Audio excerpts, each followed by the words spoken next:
Magandang umaga po sa inyo lahat. Kamusta po kayo? Nakatulog ba kayo ngayong weekend?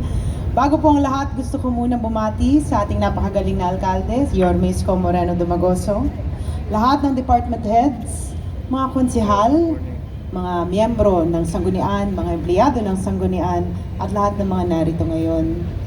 Alam niyo po, sa 6 na buwan, ako po ay narito bilang Vice Mayor ng Maynila. Nakita ko at ginaya ko ang bilis kilos na programa ng ating alkalde. Kaya't unang beses na ako'y pumasok sa aking opisina, ang ginawa po natin ay buksan ang opisina para makatanggap ng mga hinaing ng mga Manilenyo at kahit papaano tumulong tayo. Dahil ayokong mapahiya sa mga taong nagsuporta sa akin, lalo't lalo na sa ating alkalde. Nagbukas rin tayo ng isang kwarto sa tabi ng Office of the Vice Mayor para mag-offer ng free legal service para sa mga Manilenyo. Dahil para sa akin, importante na sa 3 taon na ito, makaiwan ako ng legasiya sa buhay ng mga Manilenyo. Nagbigay tayo ng libu-libong medical assistance, naglagay ng happy or sad feedback para kahit papaano alam natin kung ano nangyayari at nararamdaman ng mga pumapasok sa ating opisina. At bilang Vice Mayor ng ating alkalde, sinubukan kong ibigay ang buong buo ko para irepresenta siya sa maraming events. At isa sa pinakapaborito ko ay nung ako ay nagrepresenta sa kanya sa ASEAN sa Kuala Lumpur. Maaasahan po ninyong lahat na narito ako para tumulong at sumuporta sa lahat ng mga programa at plano ng ating alkalde dahil naniniwala ako sa kanyang vision para sa mga Manilenyo. At pagdating naman sa pagiging presiding officer, tayo ay naging transparent sa session. In fact, alam nyo naman, although sa lahat sa pera, ginawa natin ang paraan para mabuksan muli ang session na live. Kahit na gadgets ang ginagamit natin, kagaya ng cellphone at mga laptop at iPad. Ginawa natin with the City Council quality over quantity ordinances and resolutions. Sumuporta tayo sa lahat ng mga administrative measures na gusto ng ating alkalde na nakatuon pagdating sa health care ng ating lungsod. Nagtalaga rin tayo ng napakagaling na Liga President na siyang tumulong at sumuporta sa barangayan, si Konsehala Erica Platon, ang ating napakagaling na SK Fed President na si Konsehala Yan Ibay. Mga konsehal na tunay na nakikinig sa hinaing ng kanilang mga distrito at City Council na nakasuporta sa ating executive branch sa panguna ng ating alkalde. Binuksan din po natin ang ating opisina para ipaglaban ang mga sektor ng lipunan na siyang nagnanais na mapakinggan. Nag-hire tayo through the help of PESO ng mga PWD sa ating opisina. Naging animal friendly din tayo, kaya kung pupunta kayo sa opisina, may tatanggap sa inyo na isang aso na ang pangalan niya ay Lily at ang ibig sabihin ay liwanag. Alam nyo, itong experience ko bilang Vice Mayor ng ating alkalde, isang eye-opener po yan sa akin at sa aking buhay. Na habang narito ko sa mundong ibabaw, ipaglalaban ko ang boses ng mga Manilenyo at hanggang sa dulo, ako po ay susuporta sa ating alkalde. Narito rin ako para ibigay ang mikropono sa ating pinakamagaling na alkalde na alam ko ang vision niya na gawing Singapore ang Maynila balang araw, unti-unti nagagawa na ng paraan. Na kahit ano pa man ang kanyang ininda, pagpasok dito, nakita natin na kahit paano hindi natin naramdaman ang hirap. Kaya ibibigay ko na po ang mikropono sa para sa akin, pinakamagaling na alkalde ng buong Pilipinas. Ang ating nag-iisa, si Yorme Isko Moreno Dumagoso.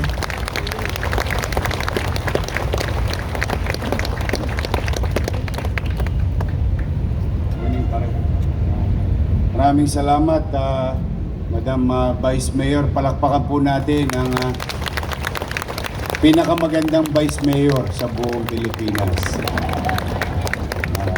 Hindi po ako ang pinakamagaling. I am just one of those. Who's trying to do our job for our people. To the sangguniang panglungsod at may mga bago tayong kasama sa administrasyon. Andiyan yung si Maile Atienza, si Jong Isip, Karen Alibarbar, Jeff Lau, at Papo Goso. Nadagdagan tayo ng 5 konsihal sa ating mga kasama sa pagtataguyod. At pag re-redirect ng policy, particularly fiscal policy of the city for us to survive. Because when I assume, tama naman po si Vice Mayor, hindi ko na lang po kayo pinakaba. We are at the brink of bankruptcy at the time. In fact, our guest today is one of the agency na pinuntahan ko kaagad immediately. Dahil kung maalala ninyo nung first term ko bilang mayor, meron tayong about 320 million na utang sa GSIS, kung saan yung kinuha ng syudad, ibig sabihin hindi na po to taxpayers money, hindi rin pera ng syudad, pera to ng empleyado. Kinuha sa mga sweldo, inawas, pero hindi remit. At yun ay umabot sa 320 million. At the time, nakiusap ako sa GSIS when I assumed 2019, through some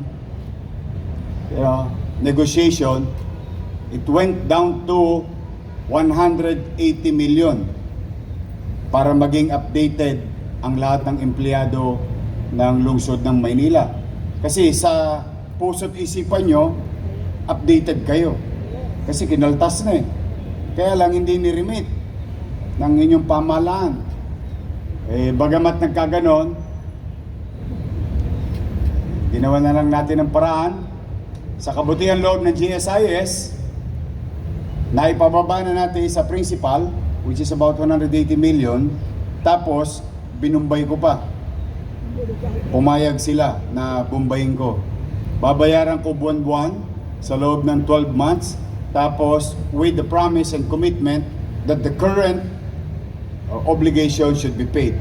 And after a year, I was given a certificate of GSIS. Then, na fully paid ang lahat ng empleyado ng gobyerno ng lungsod ng Maynila. Ngunit, na-miss yata ako ng GSIS. Dahil when I assumed this term, July, 300 million na naman ang utang ng lungsod ng Maynila.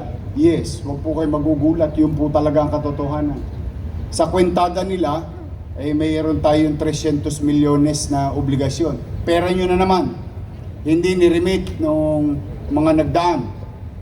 Sinundan ko. Hanggang ngayon, nagbabatenggahan pa kami ng GSIS, palitan ng offer, hopefully, someday, somehow, maayos din, which I believe. Because GSIS is our partner. Partner ng gobyerno, ng kahit sinong gobyerno sa ating bansa. And they're here today, and I would like to give recognition because may utang na tayo sa kanila, pero sila may good news na dala ngayong umaga. Baligtad ano? Dapat ako nagpupunta sa flag ceremony nila, nag-iintrega ng pera ninyo. Pero mamaya, ayoko nang i-preempt, but I have to recognize because, it's really hard to wake up at 6 a.m.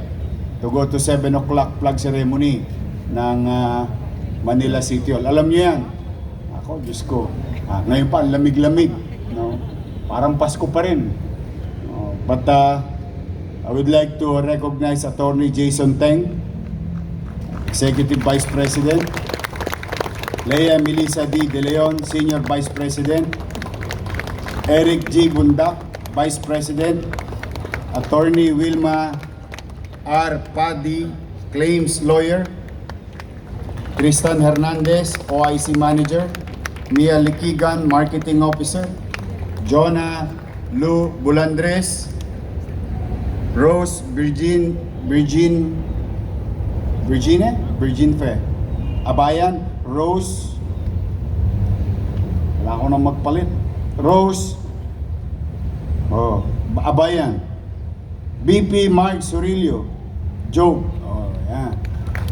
Lakasan nyo, kasi pag-retire ninyo, yan ang opisina pupuntahan ninyo.